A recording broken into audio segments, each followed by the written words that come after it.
నమస్కారం అండి. ఇది టాటా సఫారీ కారా? మీ టాటా సఫారీ కారులో ఏసీ ఆన్ చేసినప్పుడు ఏసీ రావటం లేదా?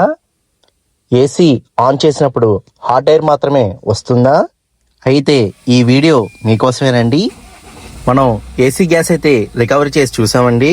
378 గ్రామ్స్ మాత్రమే ఏసీ గ్యాస్ అనేది వచ్చింది.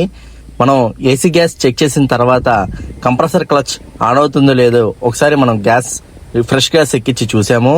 కంప్రెసర్ క్లచ్ అయితే ఆన్ అవుతుంది, అలాగే రేడియేటర్ ఫ్యాన్ కూడా తిరుగుతుంది. కంప్రెసర్ క్లచ్ ఆన్ అవుతుంది, అలాగే రేడియేటర్ ఫ్యాన్ తిరుగుతుందంటే కంప్రెసర్లో ఎటువంటి కంప్లైంట్ లేదు. ఇక్కడ చూడండి, పంపింగ్ అయితే అస్సలు లేదు. మనం అది కూడా చెక్ చేసాము. ఇది రికవర్ చేసినప్పుడు ఫోటోనండి. అలాగే కంప్రెసర్ క్లచ్ ఆన్ అవుతుంది, కంప్రెసర్ తిరుగుతుంది, పంపింగ్ అయితే లేదంటే కంప్రెసర్ పోయినట్టండి. బట్ ఒక్కసారి మనం కండెన్సర్లో ఆయిల్ ఎలా ఉందో కూడా చెక్ చేసుకోవాలి.